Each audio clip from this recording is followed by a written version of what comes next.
Realizat în kickboxing, doamnelor și domnilor, se luptă pentru Storm. Let's give it up din Luton, United Kingdom, for Andrew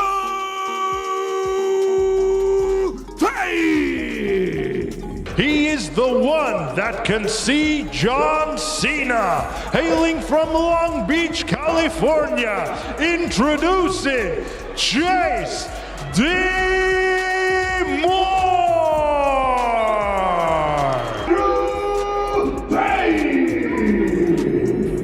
Before we even talk about who might win this fight, there's something you need to sit with for a moment, because Andrew Tate versus Chase DeMoor is not just another influencer boxing match. It doesn't feel like one, doesn't sound like one, and it definitely doesn't carry the same energy as most fights we've seen under the Misfits banner so far. This matchup feels heavier, and that's because Andrew Tate never enters any space quietly. He never has. When he shows up, everything gets louder, opinions sharpen, reactions become extreme. People either lean all the way in or step completely away. There is no neutral ground with him, and that alone changes how this fight is viewed before a single punch is thrown. Now add this: Tate hasn't competed professionally in 5 years. Add that he's returning to boxing, not kickboxing. Add that he's doing it against the reigning Misfits heavyweight champion. A younger, bigger, physically imposing athlete who desperately wants this to be his moment. That's why this fight feels different. This isn't just about winning. It's about validation. It's about exposure. It's about whether experience can still control chaos when the lights are brighter than ever. And the scariest part?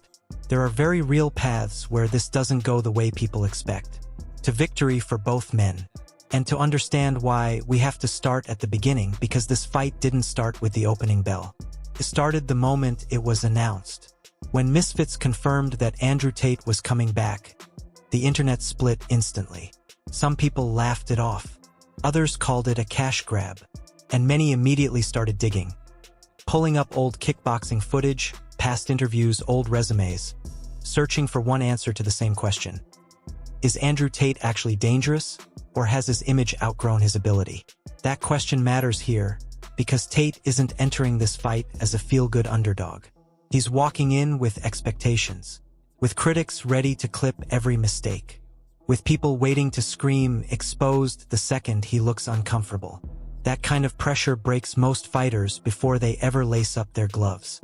But pressure is also something Tate has built his entire persona around. From the outside, it looks like pure bravado. From the inside, it looks like control. He speaks like someone who expects confrontation, who anticipates chaos, who believes he belongs in moments like this. That mindset doesn't guarantee victory, but it absolutely changes how a fighter behaves when things start going wrong. Now contrast that with Chase DeMoor. Chase isn't just defending a belt. He's defending legitimacy. For him, this fight is about proving he belongs here, that he's not just a big body who stumbled into boxing through social media.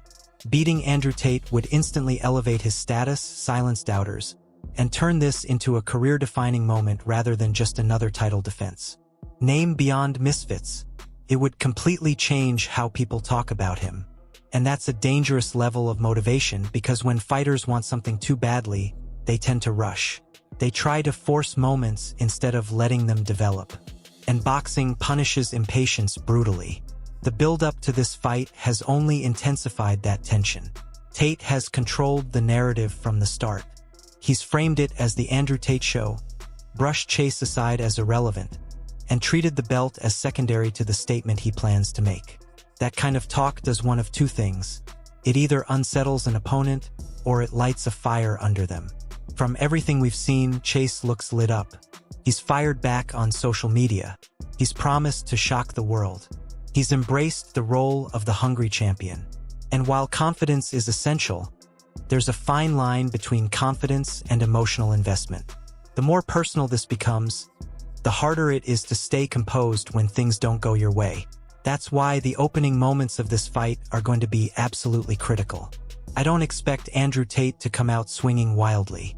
That wouldn't fit who he is. He's not a natural brawler. He's a reader, a counter-striker, someone who wants to download his opponent before committing. The first round is likely to be slow, tense, and uncomfortable for both men. Tate will probably take the center of the ring, keep his hands high, and move with intention.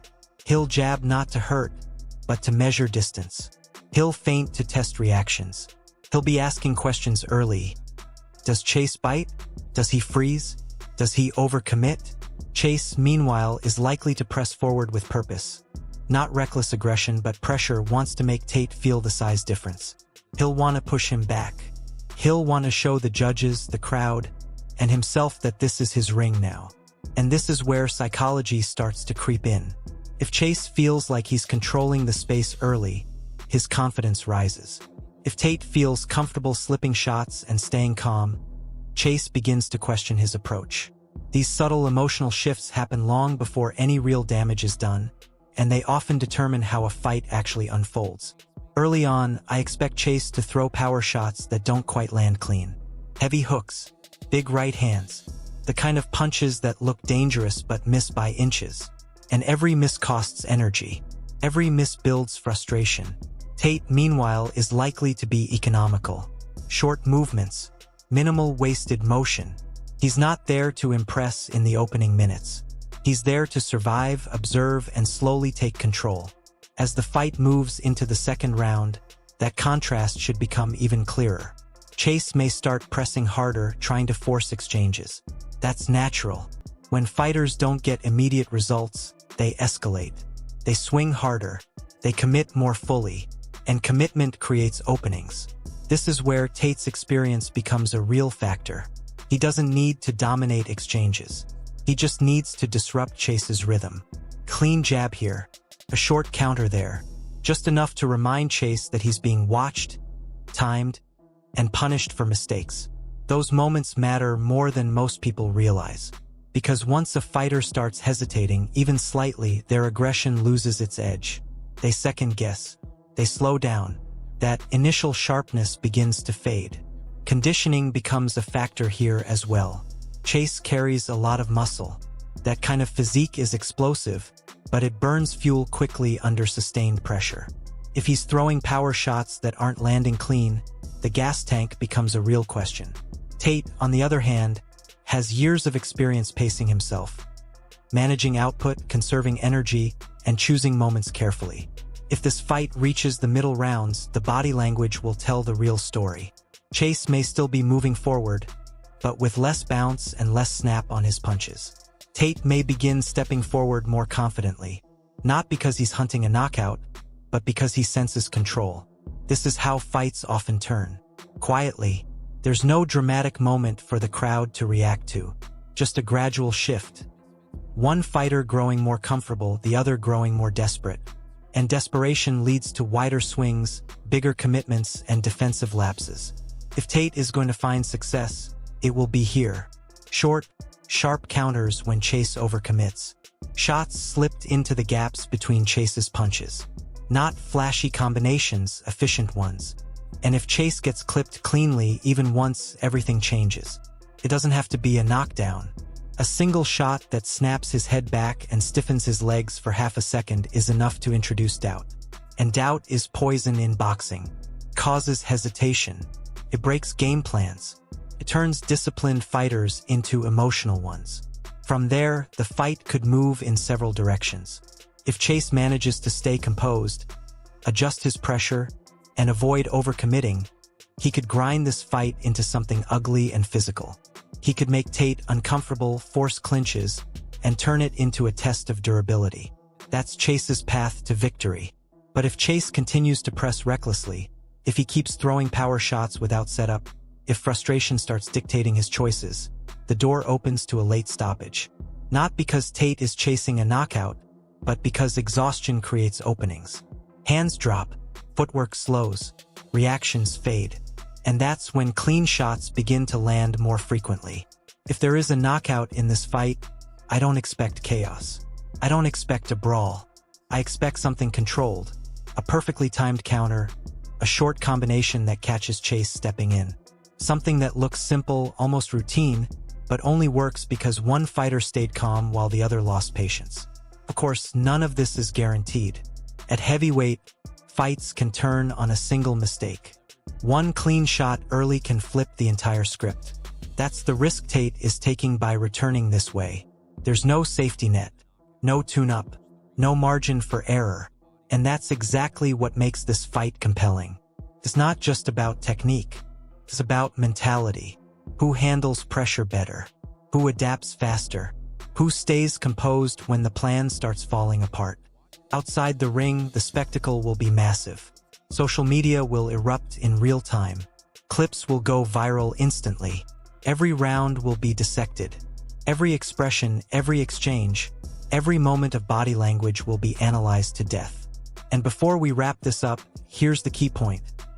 No matter how this fight ends, it will change the direction of Misfits boxing in a very real way. Andrew Tate versus Chase DeMoor isn't just a matchup. It's a stress test. Misfits is putting its biggest narratives on the line at the same time and watching what survives. If Tate comes back sharp, composed, and dangerous, the floodgates open. Every big name suddenly wants a piece of that spotlight. Callouts get louder. Stakes get higher. The conversation shifts from, should Tate even be here? To who's brave enough to step in next? That changes the landscape overnight. But if Chase shows he can handle the pressure, absorb the hype, and impose himself against someone far more experienced, that's a different kind of statement. That's the kind of win that turns a belt into legitimacy. It tells everyone watching that this division isn't just about names. It's about fighters who rise when the moment demands it. And that's what makes this fight fascinating.